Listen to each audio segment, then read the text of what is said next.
everyone, and welcome back to another analysis video. Today we're going to be going over how Byler-coded Suzie's house was. You'd be surprised. There's quite a bit, so let's start. Oh, hey. Is Suzie here? Ow!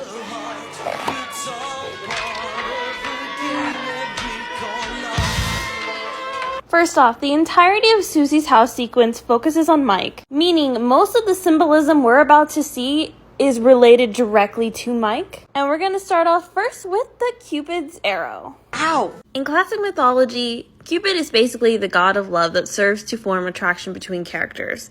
It's often portrayed by a little boy. Suzie's little brother here, Cornelius, is also portrayed very similarly. He has a bow and arrow with yellow tipped ends. Here's a quick guide to Mike and Will's representative colors that will be used throughout this video.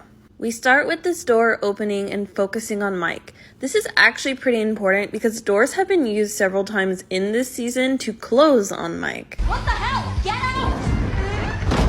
This isn't the first time we're going to see an opening in this scene, but this is the first door opening. It's a symbol of opportunity, new beginnings. If you look at the three characters behind Mike, they are all kind of illuminated in light, and Mike looks like he's in the dark until he gets shot with this arrow. An arrow that also happens to be yellow, Will's color coding.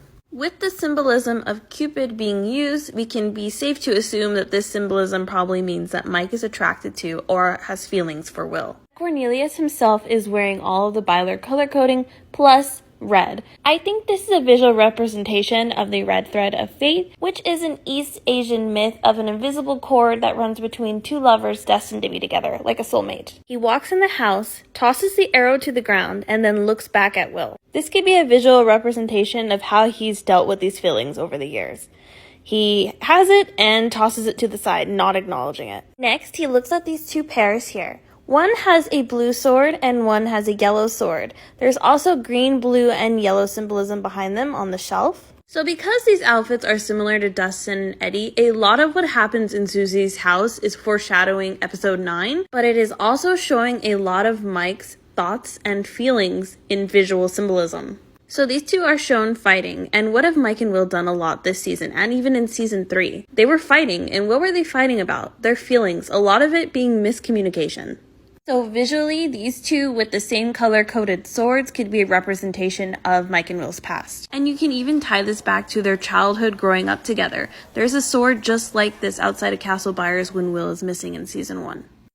Mike steps forward and is suddenly illuminated by sunlight. Here's another example of sunlight used later on with Will.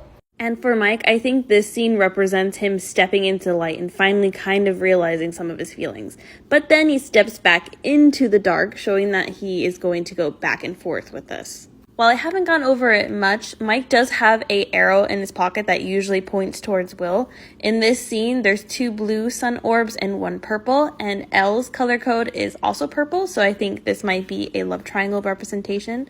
On Cornelius's shorts, there's also an arrow, so I don't know, might be some symbolism there. Away, starveling! You elf-skin!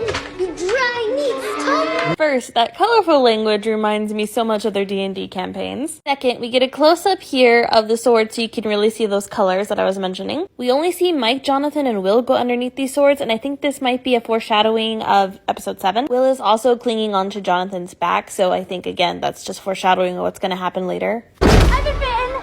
Ow! Beautiful performance! Excuse me? Hey. So this obviously parallels Mike's monologue in episode 9. This also proves 2 things. 1, Will is an unreliable narrator, and 2, Mike was lying. Visually, you can see how similar these are. I'm going to break down which each character represents in the monologue right here. And yeah, let's keep going. Besides the obvious Ella's choking bet, the outfit that Tabitha is wearing reminds me of the outfits that are worn in season 3 in the Elle Max scene in the mall, and I think that's important because, again, part of the reason that Elle even breaks out of her trance is because of Max, not even Mike, so this is very important that this is paralleled. Carpet here is really interesting. I think it's supposed to be red and white like mousses or something, but it looks like a red lightning bolt just like we see in the monologue later. So this part of the carpet looks like a hand with red nail polish, and I don't really know what to equate this to other than at one point Mike holds Elle's hand. Ironically, during the part where Montague is right behind him. I have a video on that. There's a vinyl playing dramatic music above Tabitha, and Will pushes this tape player out of the way, which has similar framing to Susie's dad later. Once again, Mike getting paralleled with a father figure instead of a boyfriend, probably because his feelings are actually platonic. Incredible. Just incredible. And Father, your terror. It looked genuine. I feel like my life started that day we found you in the woods. To send her back to Penrose, wherever she comes from, we'll be totally in the clear. And tomorrow night, we go back out. And this time, we find Will. Can you not see that we are filming?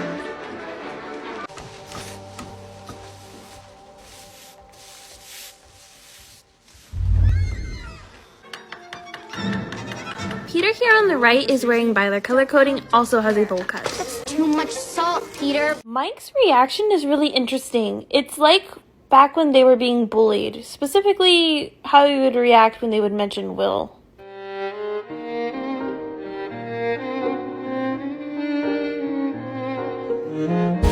You're wearing that yellow Benny's Burgers t-shirt? There's no way this isn't a coincidence, but Argyle is also wearing an oversized yellow t-shirt in a moment where we see quote-unquote love at first sight, and also guess who's observing this entire scene? Mike Wheeler. I wonder where he got the inspiration from. And I knew right then and there, in that moment, that I loved you. And I've loved you every day since. Like the garden. Wow. Nice little shuffle for me. Absolutely. Eden, I will shove her for you. I will do anything for you.